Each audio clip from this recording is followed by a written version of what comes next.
Welcome to the Research Culture Uncovered podcast, where in every episode we explore what is research culture and what should it be. You'll hear thoughts and opinions from a range of contributors to help you change research culture into what you want it to be. Welcome to another episode of Research Culture Uncovered. I'm your host, Taryn Bell, and I'm joined today by my co-host, Emily Ennis. It's a special episode today, as it is, in fact, our final episode. What? Why? We hear you cry. Well, it turns out we've solved research culture. Yep, you heard us right. Engagement problems? Not anymore. Everyone turns up to all of our events, and research culture is top of the list in every meeting. Research integrity? Not a problem. We actually shut down all of our ethics panels as everyone was so ethical we didn't need them. Ref and Spree? Sorted it, mate. Everyone's got all their data and is ready to write their own unit level statements. In fact, everything's been going so well, we've realised we have nothing else to talk about. Okay, maybe not.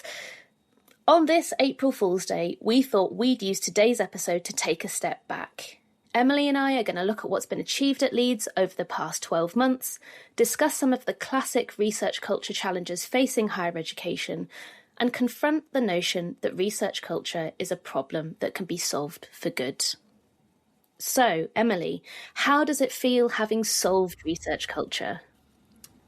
I mean, great. Taryn, I'm just on a victory lap at this point, just enjoying, like you say, having solved every single research culture challenge. Obviously, no, that's not the case, as you've already said. We've made really excellent strides in research culture at Leeds since we launched our strategy in 2023. I mean, just off the top of my head, well, it's not off the top of my head, I've written it down. But we've done things like invested £1.7 million in projects, people and initiatives. So that's actually 153 projects, people or initiatives.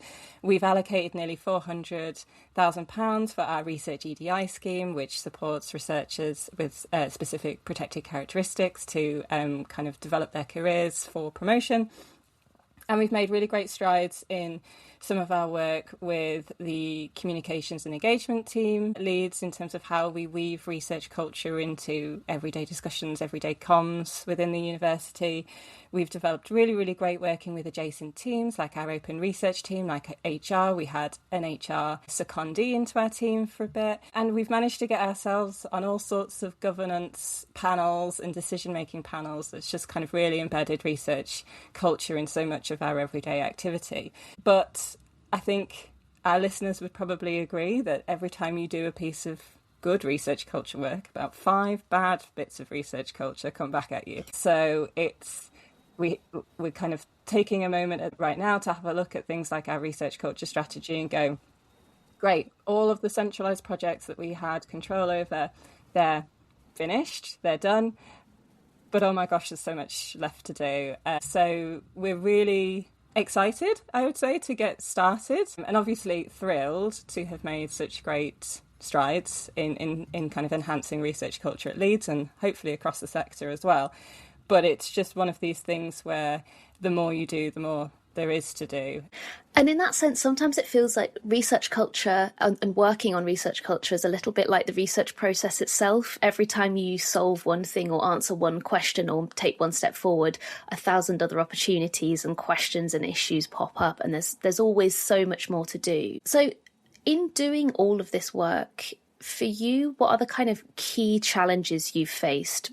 So I actually, with my colleague Sue Lincoln, gave a talk about not exactly this, but a version of this at a research culture conference last week. And we were talking about how you can have these big ticket items like we have. We've invested so much money in people, in our processes at Leeds, but it's really that everyday stuff that has been so much more fruitful. Making sure, for example, so I sit on the University Research Ethics Committee for Leeds. That's been invaluable in not only seeing what research is happening, but also being able to say, right, here's a process that already exists. how do we put a research culture spin on it? Or how do we make sure research culture is part of it? And it's only when getting involved in processes that we start to actually see the scale of some of the research culture challenges. I was interviewing a colleague for this podcast, Nicola Simcock, who's the research culture manager at Newcastle, and she was saying that she hopes that the finish line for research culture always moves, because it's never going to be finished. And I think that was really useful for me to hear, because for me, I've always been saying I'd actually quite like to be made redundant. I'd quite like to eventually, for it to be the case that the research culture managers don't need to exist and research culture teams don't need to exist, because everyone's already doing it so well. But of course, that's not the case, because every time you look at a process, it can always be made better. Every time you look at a policy, that can always be improved.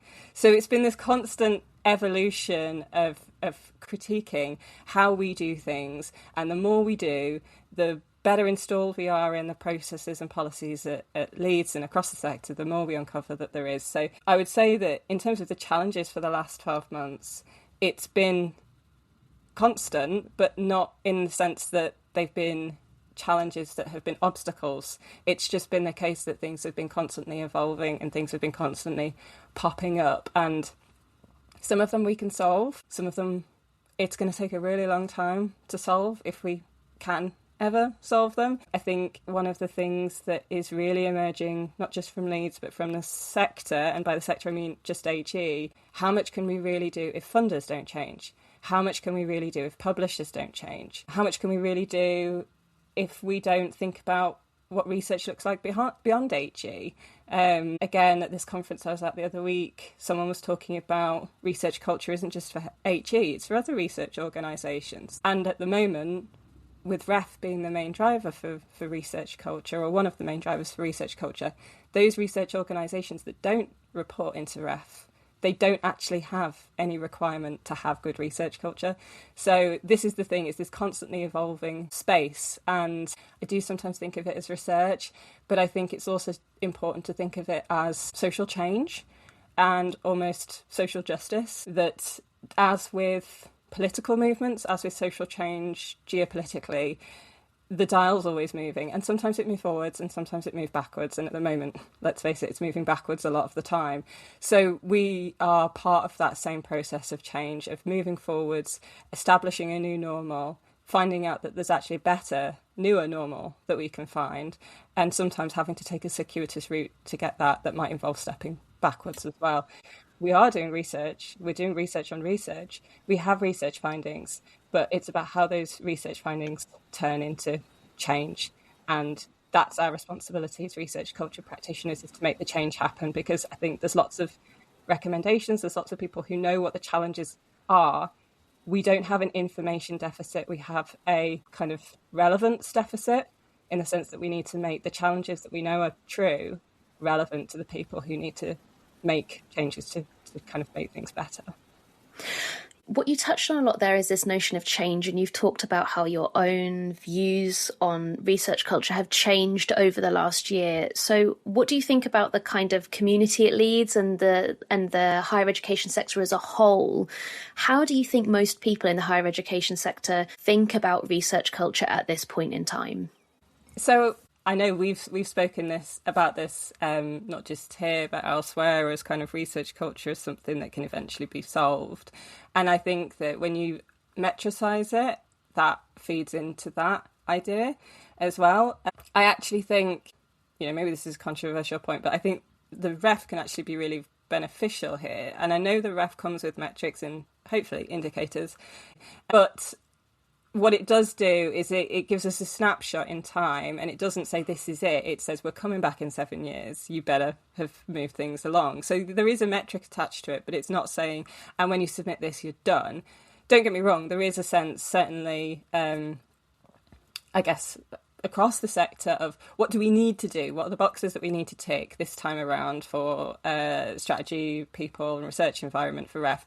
And once we've done that, we'll be finished. But I think this idea, and certainly the stuff that came out of the people, culture and environment pilot that the National REF team ran, was that their key findings in the report was research culture can be measured. There is a way to do this. And so I think that just gives a lot of indication for me that this is going to carry on being a thing. It's not just going to be this year or this ref and then we're never going to hear from it ever again. So metrics do make things challenging because it sets this kind of, okay, tick, done that. We've signed the Research and Development Concordat. Good. We're good to go. That's all we need to do. But I think this idea that we'll be constantly measured is actually, if we're going to measure it at all, is valuable. I think the challenge for me, and this is a problem of leadership, not just at Leeds but across the sector, of we've done the strategy, we're finished. And I would say to me that indicates a bigger problem, because my question has always been, who do you think's operationalising the strategy? It's not enough to put a strategy out, it's not enough to put an implementation plan out. You also need to think about who the people are who are doing that. A lot of universities have strategies, and if they don't have fixed strategies, they've got living documents, living implementation plans. But there is a defunding of research culture across the sector. So who's going to deliver against these? Because you can maybe just about scrape by in REF 2029 and say we have a research culture strategy, or we have an EDI strategy, or we have a research integrity guidelines or something like that. We can say that. But who are your people who are going to keep this going? Because it's a document is not change. And I think that for lots of reasons, I think, the fact that university leadership is often detached from operational work and doesn't know the human cost of delivering against strategies. They want to see a line in an Excel spreadsheet filled out, KPIs or something like that. And as long as that gets filled out, it kind of doesn't matter how many people contributed to that. But I also think I have a lot of empathy for university leaders at the moment, because also if you don't know the scale of the human cost to put this stuff together, you don't know who you're meant to be hiring and firing at the moment. And given we're in a financial crisis, if people aren't visible, you're going to get rid of them, and then the operational aspects slow down. But the thing is, if you don't have people, you don't have change. And so the thing that worries me is if we want to have metrics, if we want to have strategies and things that are in the public domain, I'm all for that, because it sets public accountability.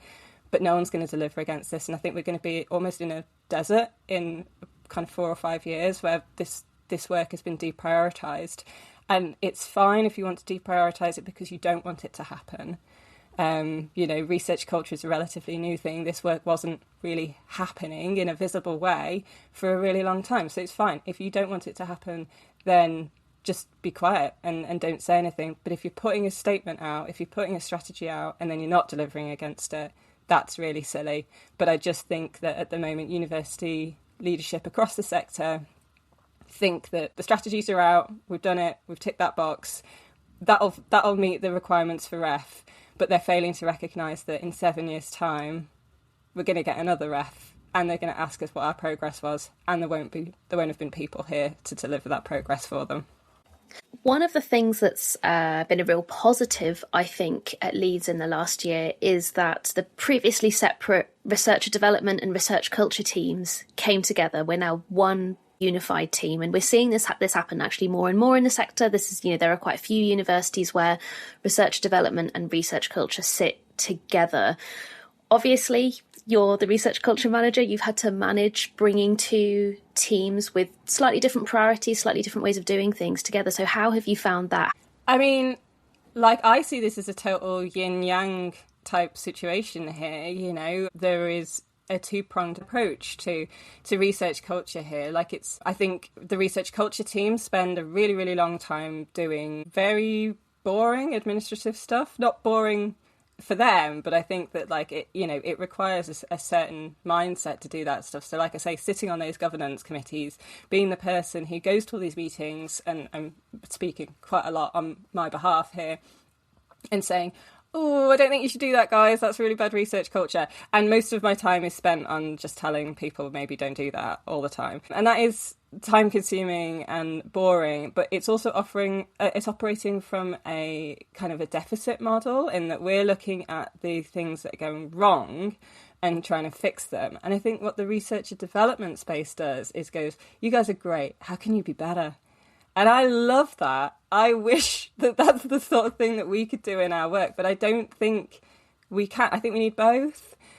And I think that they have to work together. And I think that's a really positive thing. I think my big fear from a kind of sector-wide perspective is when you start moving teams around, they become less visible. So the big challenge for me, and I guess for Emma Sparry, is making sure that the previous reporting lines that we had when we existed in a different directorate can be repeated in the new directorate.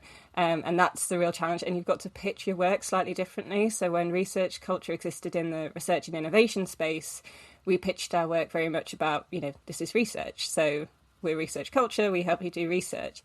And now we're in the organisational development space. We're saying, well, this is organisational development. It's the same, we're doing exactly the same work. We're just pitching it in slightly different ways. And I spoke to an academic colleague recently, who's one of our, kind of loudest advocates for research culture. So it didn't surprise me what she said, but she said organisational development at a university is research culture.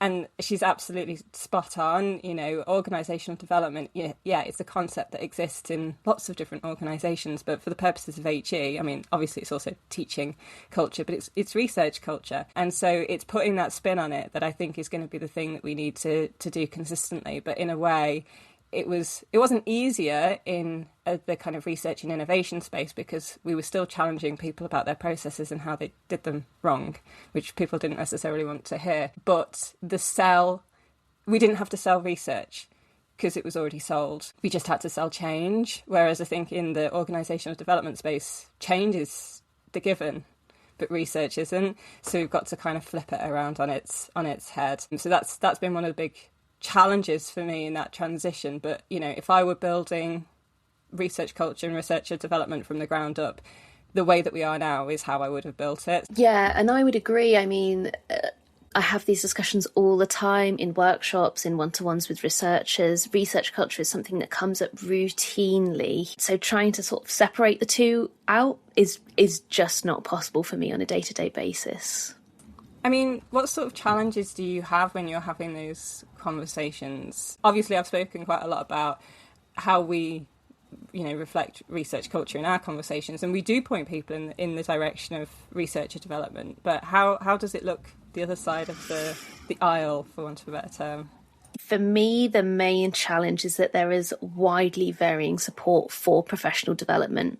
Ideally, a university, a higher education institution should be a place with a culture of development in which development is really, really valued. Development is something that people think about on a regular basis.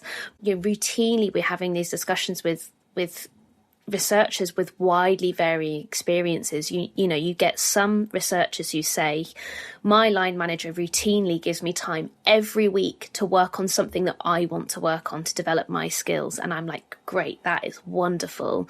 And in the same conversation, I can meet someone else who says, my line manager says that it's pointless coming on this course, that it's a waste of time. And it's something that really worries me, to be honest. I work a lot on supporting researchers applying for funding, and it's something that we see very widely there. In order to be an academic nowadays, you have to be applying for funding, but there is a huge disparity in the amount of support that individuals get. You get some researchers who get mentorship, they have a PI who's encouraging them to learn how to write a grant or a fellowship, and you get others who are kind of just left as is, you kind of to figure it out for themselves. And the problem is this leads really to two problems. Firstly, this leads to a massive hidden curriculum where people don't even know what they don't know. And so how on earth can they get started with these things? But it also leads, I think, to that kind of continuing tap on the shoulder culture where certain academics get opportunities because they have a particularly supportive PI or because they're seen as the right fit or the right kind of face for that department or that school. For us, there is always a challenge of how do we reach everyone? How do we ensure that everybody has the same opportunities for development?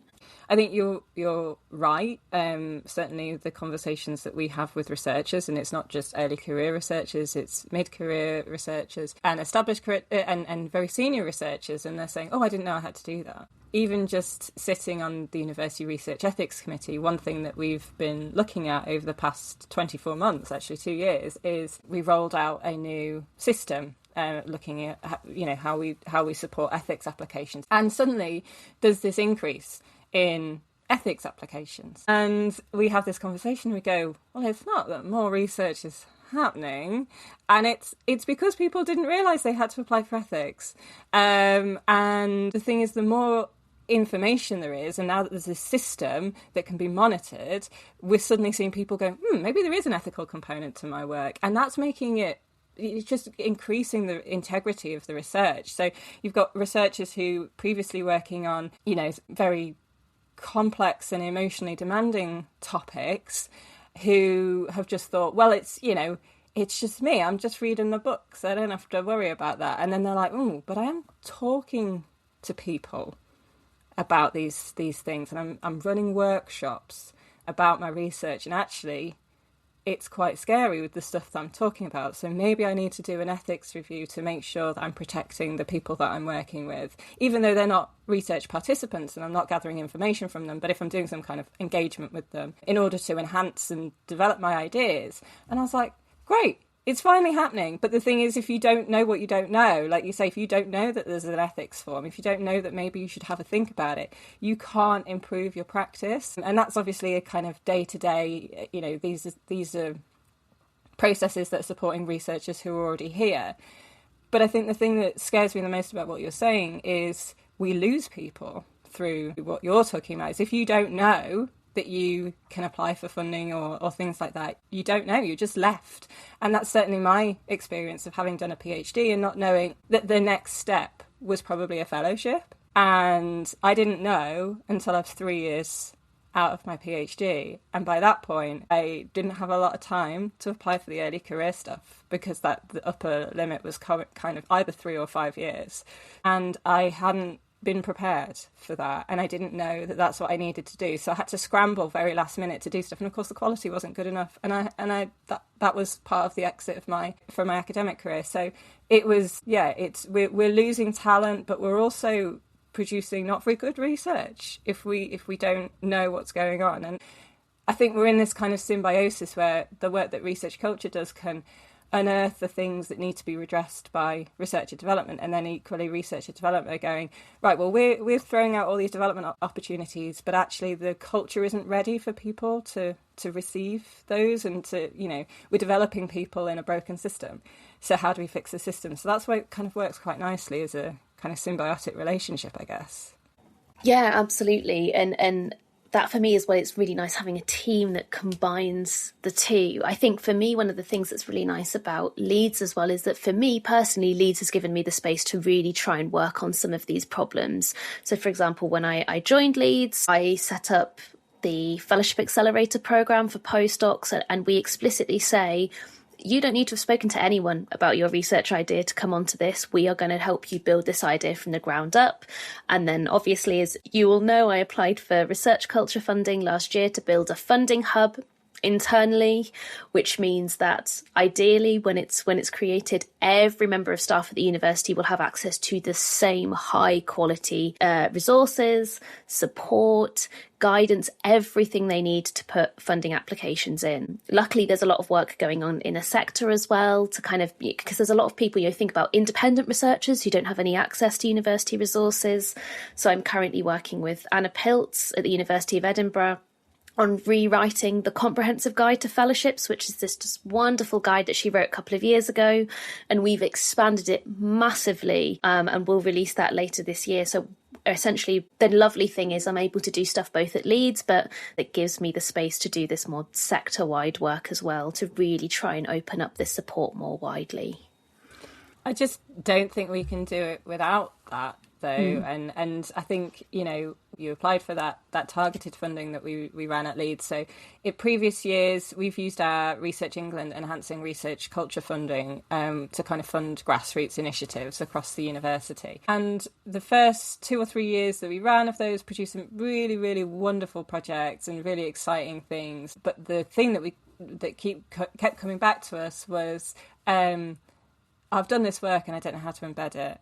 And then we're kind of coming up against these blockades, and we've done all of these pump priming type things. How do we now make sure that they kind of get absorbed into business as usual? So we have that function within the research culture team. But then we ran this targeted call this year, which was much more about, tell us a problem that you want to fix, not just how do you enhance research culture, which is a big and wonderful question. But we were like, okay, look, we know the system is a bit janky. How do we just do some kind of quite quick and rapid stuff that can not put a band-aid in, but to start building the momentum for bigger change by making real clear actionable changes right now. And it's only by being practitioners and having that space and that time that you've just described to go, why doesn't that exist? Let me see if I can fill that. Or, maybe we should update this guide to make sure that it kind of is responsive to the needs of our community. And those needs change all the time.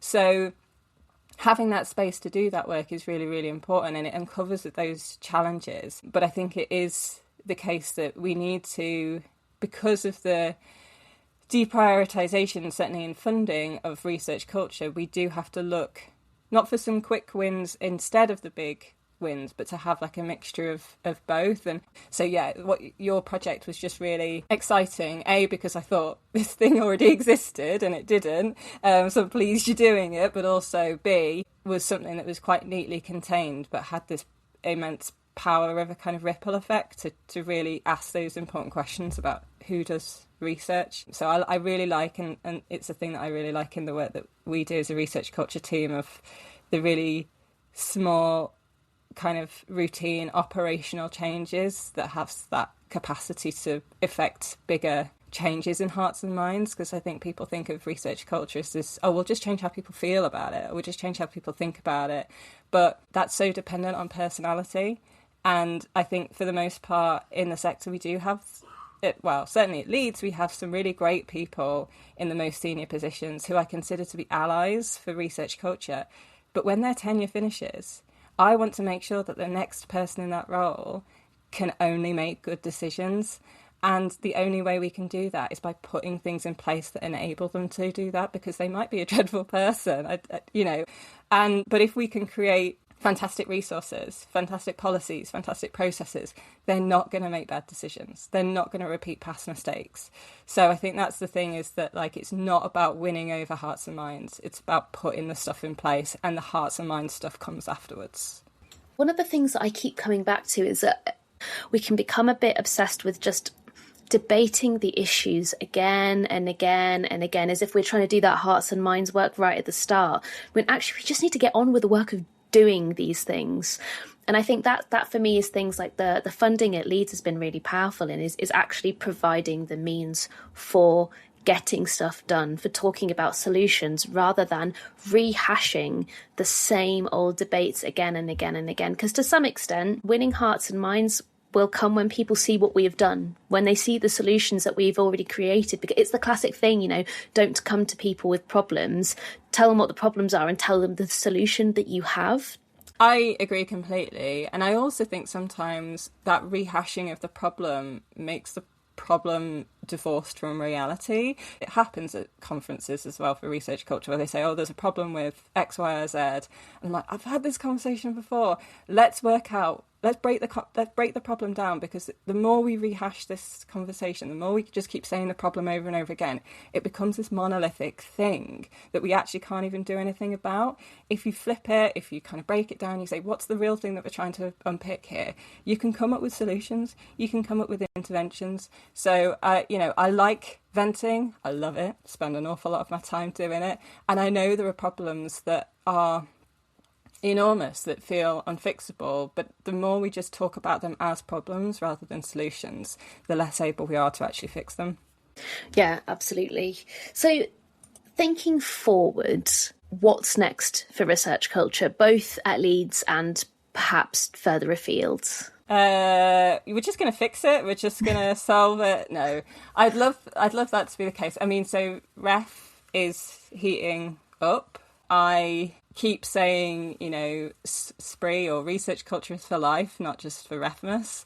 And that's true, you know, there's other things that are happening in the sector. So REF continues to be an enormous driver for research culture, but some of the things that have come out of that work, and indeed the PCE pilot stuff that they ran, which basically kind of uncovered this need to make research culture business as usual. Great, love that. So it's going to appear more in grant applications, just as a lot of the commitments to EDI stuff has happened, and stuff around commitments to research and development has kind of crept into those funding applications. So that's happening. So we need to continue to do this work. And so that's a really positive thing that's happening. At the same time, like I say, we're seeing a drying up of institutional and sector-wide funding for research culture. When you see both of those realities in front of you, it's kind of hard to see how they're both happening at the same time. But I think that the drive to make research culture business as usual is what underpins both of them. So, you know, we're putting it into funding applications, we're making it a condition of funding, it's also in REF. That means it's everyone's collective responsibility to be part of research culture change. I love that. I think that's great. Defunding research culture is doing theoretically the same thing. We don't need a research culture team anymore because it's going to be the responsibility of the entire research community to enhance and develop their research cultures. I don't think we're ready for that. I don't think we're ready to offboard people. I think research culture is still a thing that people don't necessarily even know what it means yet. So I think there's a lot more work to be done, and certainly what we're going to be doing at Leeds over the next year will be focusing on a lot of evidence and evaluation, so both of kind of data and stuff that already exists within the institution. So we've built some fantastic data dashboards that look at data that we already had, but we've cut it in a slightly different way to reveal slightly different things. So we have grant income data, for example. We're going to look at grant income by protected characteristics. Are men outperforming women? Yes, they are. Are disabled researchers struggling? Yes, they are. Those sorts of things. And we'll be able to reflect them back, because we've cut that data down to kind of faculty level. We'll be able to reflect that back to faculties and say, what are you going to do? What are you going to do to support these researchers? Because if we've decided that research excellence is research income, or it's research projects, or it's research outputs, all of which require funding, then you need to do something here to redress the balance. So we're focusing a lot on evidence, and we're going to be doing evaluation of our own activities and collecting some qualitative data as well. So it's not just going to be quantitative stuff. And I'm sort of hoping that doing that groundwork here will initiate that offboarding process where we can say, here's the data, what are you going to do about it? And it force that responsibility that I think the sector is pushing for, to be able to give people, decision makers, change makers, the information that they need in order to affect that change and to make those decisions.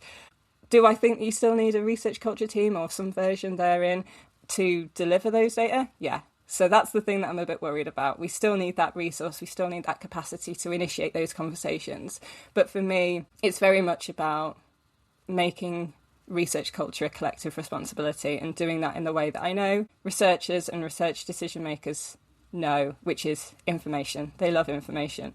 But like I've said already, the problem isn't information, the problem is relevance. And I think being able to show them information that's specific to them, to talk to them in their terms. I'm working with the open research team in the library as well, who are looking at developing open research resources that are discipline specific or methodology specific, so that we can say, this is how you do open research in your discipline. We're trying to make everything that we've gathered over the last couple of years really, really relevant, so that people can see it as important and take responsibility for it and to be a part of it, because there's no one thing that the research culture team can do on its own to change research culture. We require the research culture community to do that. So it's really about using everything that we've got to flip it back to the community and to be here for them as part of that process and to help them and support them in making the changes that they need to make, both for REF and for life.